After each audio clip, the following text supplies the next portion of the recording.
اما عائشہ کہتی ہیں حضور علیہ السلام اپنی بیماری کے دنوں میں تکلیف کی وجہ سے چادر ہٹاتے اور بار بار کہتے لعن اللہ الیہود والنصارى، اللہ کی لعنت ہو یہود و نصارہ پر، اتخذوا قبور انبیائہم مساجدہ، انہوں نے نبیوں کی قبروں کو سجدہ گاہ بنا لیا تھا۔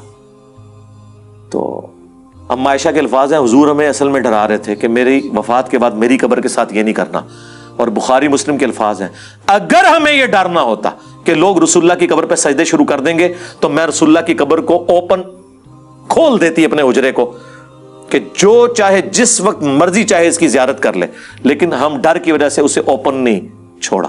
اس زمانے میں اما عائشہ کو ڈر تھا، آج لوگوں کو ڈر ختم ہوا ہے، کہتے ہیں یہ شرک ختم ہو گیا ہے، جب توحید کا دور تھا اس وقت بھی ڈر لگا ہوا تھا۔ اندازہ کریں۔ اچھا، اب ان ساری احادیث کی وجہ سے میں یہ کہتا تھا کہ مزارات پہ آپ نے نہیں جانا، یہ رسول اللہ کی مخالفت میں بنائے گئے ہیں۔ قبر رسول پہ جانا تو ایمان کا حصہ ہے، وہ ایک الگ چیز ہے۔ بابوں کے جو آپ نے مزار بنائے میں وہاں پہ بھی گنبد خضرا تو 650 سال بعد رکھا گیا ہے، وہ الگ سے ایک میرا ٹاپک، آپ ویڈیو دیکھ لیں۔ ہم کہتے ہیں بابوں کے مزارات پہ آپ کیوں جاتے ہیں؟ مسلم شریف میں تو حدیث ہے قبروں پہ جاؤ تاکہ آخرت کی یاد آئے، یہ موت کو یاد دلاتی ہے۔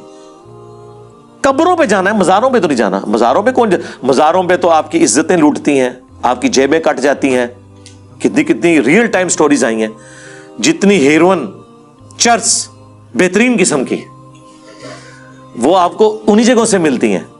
یہ تو اڈے بنے ہوئے ہیں۔ ویسے یہ بھی پوچھنا چاہیے بزرگوں نے اپنی ڈیوٹی کیوں نہیں پوری کی؟ کہتے ہیں نا جناب لاہور فلانے نے سنبھالیا ہے، کراچی فلانے نے سنبھالیا ہے، چنگا سنبھالیا ہے، وہ مزار دے ہوتے ہی سارے پٹھے کام ہو رہے ہیں۔ سنبھالیا ہے تو بھائی سنبھالنا۔ مجھے بتائیں ہمارے گھر میں آگے کوئی چرس یا ہیروئن بیٹھ سکتا ہے؟ ہم اس کو ایک دن بھی بیٹھنے دیں گے؟ محلے میں بھی کوئی اس قسم کے مشکوک لوگ آئے نا، پورا محلہ کہتا ہے بھائی جی نکلو ادھر، تو چھڑوں کو جگہ نہیں دیتے ہیں، فیملی والوں کو جگہ دیتے ہیں کہ یہاں برے کام نہ شروع ہو جائیں۔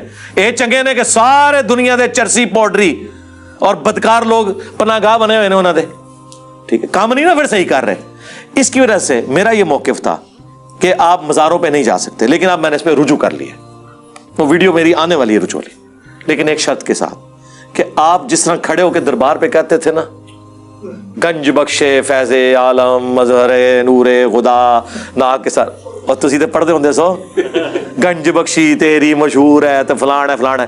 ہن ایک کام اور کرو کہ اتنی آواز نالی اتنے بلند آواز نال کہنا یا اللہ جو بابا جی یہاں دفن ہے ان کے قبر میں کیڑے نہ پڑیں، اے اللہ ان پر گنجا سانپ مسلط نہ کیجیو، اے اللہ ان کے چھوٹے گناہ ان کے بڑے گناہ جو چھپ کے انہوں نے کیے جو سب کے سامنے کیے سارے معاف کر دے۔ یہ ساریاں دعاواں اچھی آواز نال کرنیاں نے۔ ان کو عذاب قبر سے بچا، قیامت والے دن ان کی پھینٹی نہ لگے۔ ہاں قیامت کے دن جب یہ ننگے اٹھائے جائیں تو اے اللہ ان کو کپڑے دے دینا۔ اے ساری دعاواں کٹھیاں کر کے کرو بلند آواز نہ، جاؤ جس مزار تے جانا جے، میں تو غیبانہ نماز جنازہ پڑھ دیں گا، ظاہر اینڈ رزلٹ یہی ہونا ہے نا۔ اس کے بغیر اگر آپ جاتے ہیں پھر کوئی اجازت نہیں ہے۔ تو میں رجوع کرتا ہوں الحمدللہ، یہ میں نے اس پہ بھی رجوع کیا ہے، اور چیزوں پہ میں رجوع کرتا ہوں الحمدللہ۔ اور مجھے رجوع کی ایسا اتنی ضرورت اس لیے نہیں پڑتی کہ میں نے خود ہی اعلان برات کیا ہوا ہے اپنے انٹرویو کے اندر، مجلس 100 میں، مجلس 50 میں میں جو آیت اور حدیث پیش کروں ایگزیکٹ جو اس میں چیزیں موجود ہیں آپ اس کو فالو کریں۔ ہم بری الزمہ ہو جاتے ہیں یہ بتا کے، اگر آپ سمجھتے ہیں اس میں یہ بات یوں نہیں یوں تھی آپ اس کو فالو کریں۔ ہم نے کون سا اپنی تعلیمات یا ملفوظات لانچ کیے ہیں؟ ہم تو قرآن و سنت بتاتے ہیں، آپ اس کی طرف رجوع لائیں۔ تو الحمدللہ میں نے داڑھی کے مسئلے میں رجوع کیا۔